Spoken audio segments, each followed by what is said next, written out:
Most people think that behavioral change is like a ladder where you just keep climbing from point 0 till you get to point 100, and then at point 100 you are like a master pro and you're unshakable. But the reality is that behavioral change is not that way. So guys, today I'll be sharing with you 5 tips that will change your approach and perspective to building healthy habits. Now, these tips I'm going to be sharing with you have helped not just me, but my patients, my clients, and trust me, they will get you where you are going to.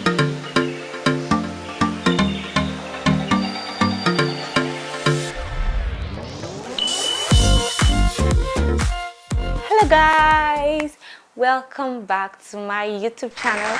My name is Dr. Linda, and on this channel I share videos related to motherhood, to career, to lifestyle, to health, and my all-time favorite hobby, which is DIYs.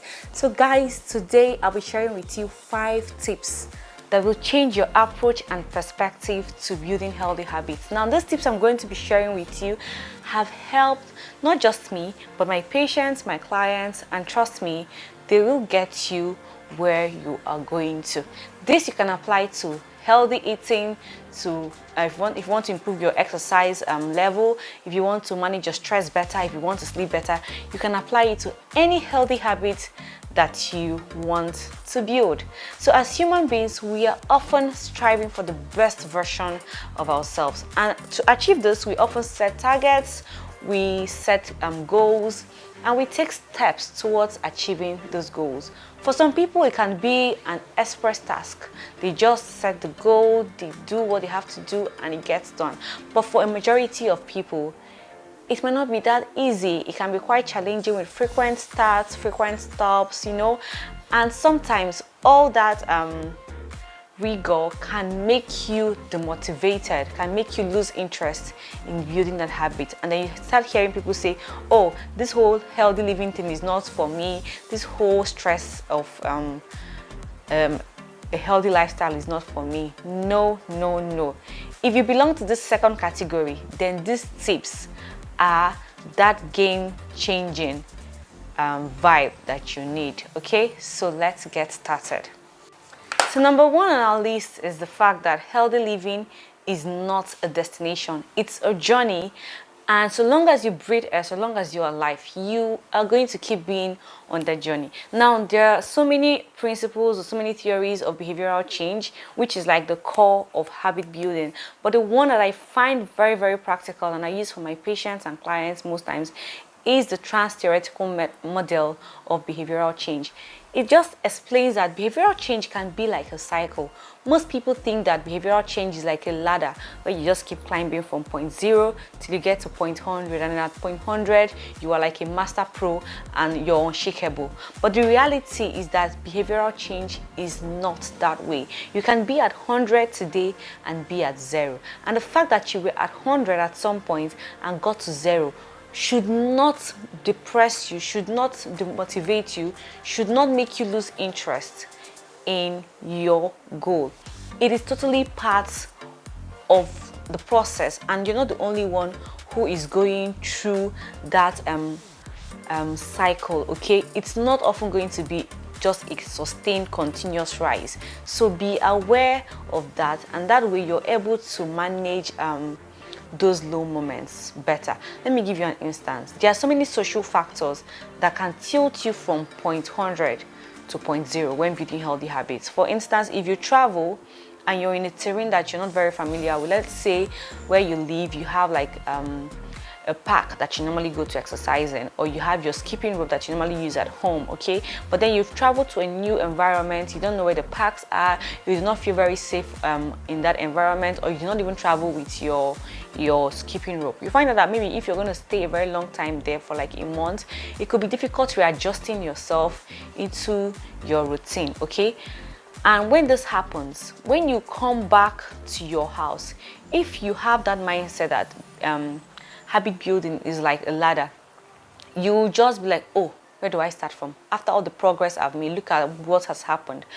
But if you understand that this is a cycle, and we all start at pre-contemplation phase, but it's totally normal that people keep entering and exiting that cycle at different stages, then you will be quicker to step up and get back on track. The inertia that you will feel to get back on track will be drastically reduced. Okay, so it's not like there's a point you're going to get to and you become untouchable. No, it's totally fine that you are going in and out of that. It's not about perfection, it's about making progress. And so long as you're making progress, then you're good to go. It's a journey. Just keep moving at your own pace. So number 2 is to start small. Like, I cannot overemphasize the importance of starting small. Now, let's say that you've had that experience whereby you were at point 50 and suddenly you find yourself at point 0. You still need to start small, okay? When you overwhelm yourself with the tasks that you need to achieve, you will end up not achieving anyone, most likely. Okay, you will just be like, these are all things I have to do. Oh my god, I used to skip 1,000 skips a day, but look at, I've spent 6 months because I was sick or because I was mourning someone I love, and then I was not in a very good emotional state, and then I don't know what to do again. My fitness level has reduced. I can't skip 1,000 again. Oh my god, how do I get back there? And then you find yourself dwelling on what used to be. Okay, so what you're going to do is to start small. Be it healthy eating. Instead of saying, oh, I just moved to this new place and I don't know where to buy fruits and vegetables, and okay, I want to have my 5 a day every day. How do I start getting all of that?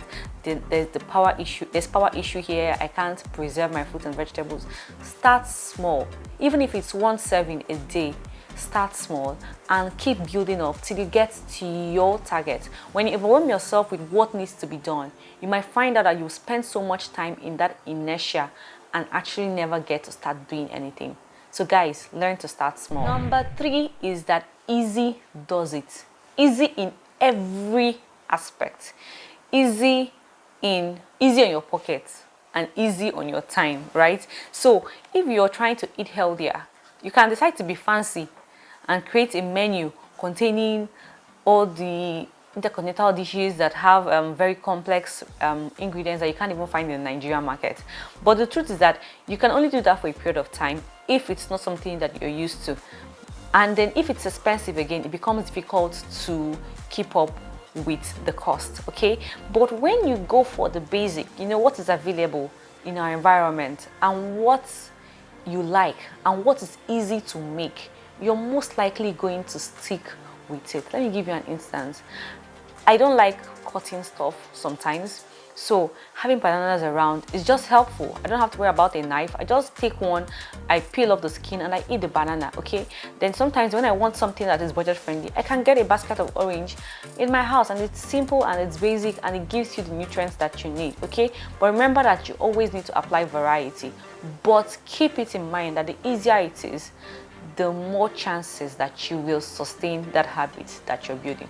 So please go easy on yourself. Now let me give another example with exercising. For some people, you know, you think about exercising, you're thinking about, okay, I need to get this gear, I need to get this fancy wear, I need to, you know, make out time to go to the park, I need to make out time to go to the gym. It's not that serious. Like, okay, all those things are beautiful. It's amazing to go to the park. It's amazing to meet people, you know, and breathe in that fresh air.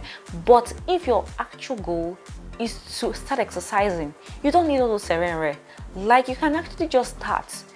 Once you have a footwear that will protect your feet, if you like, tie wrapper, tie towel, just start exercising. Like, the body does not know that you're tying towel or wrapper. All it knows is that you're getting involved in an activity that is increasing your cardiovascular activity and helping improve your health. It does not know what you're wearing, and all of that, honestly speaking, doesn't matter. So just take it easy. Start with what you have and get moving. Do not let what you do not have prevent you from getting started. Number 4. Guys, you need to learn to say no to pressure. Like, I know whenever I am off my routine for a while, like I said, it's so easy to dwell on, okay, I used to be here, now I am I'm now here, and it's how do I get back to where I used to be? You don't need that pressure in your head. Start from what you can do.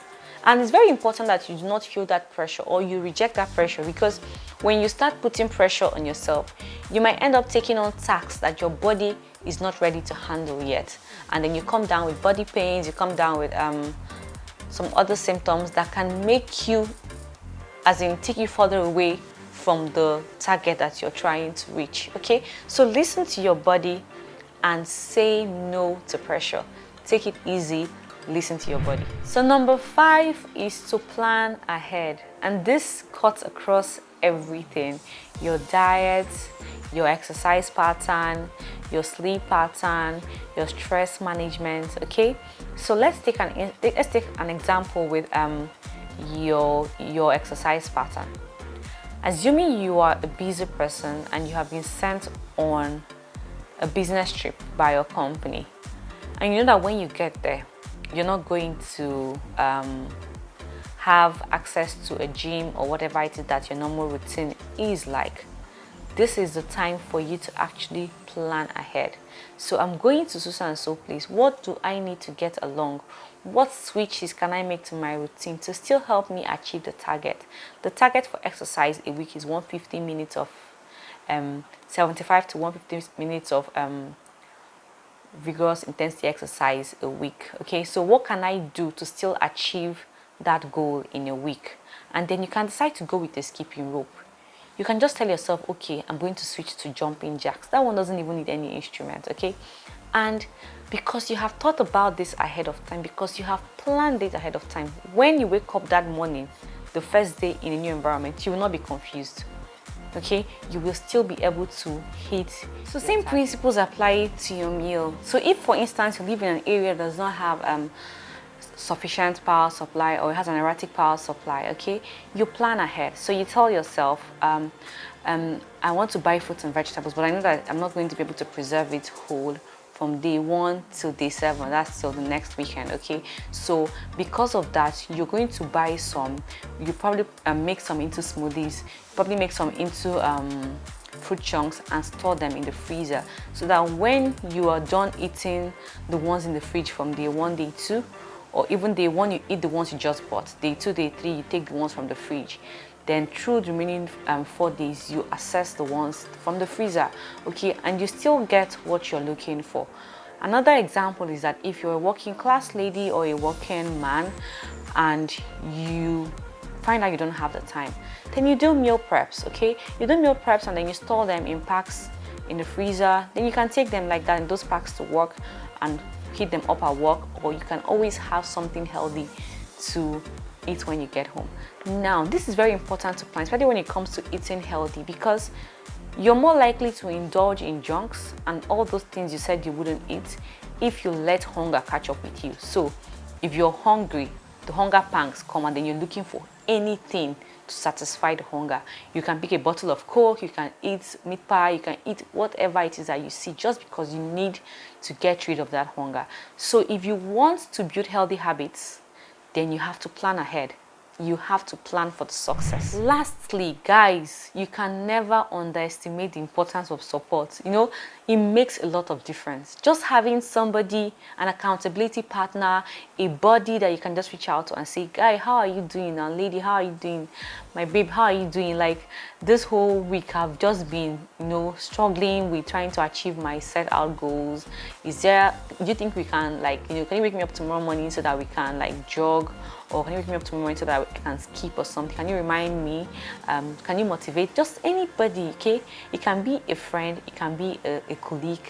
In fact, I know that of recent, people have gone the extra mile of maybe in their estate, they begin to form little groups that they can exercise with. It goes a long way to have that support system. So if you don't have a support system, then this is a good time to link up with somebody that will support you and be your cheerleader. So with these tips that I've offered, trust me when I say your approach and perspective will be changed. If you found this video useful, or if you found these tips useful, you know what to do. Subscribe and click on that notification button so that when next I post a video, you will be in the know and you can watch it. So I have come to the very end.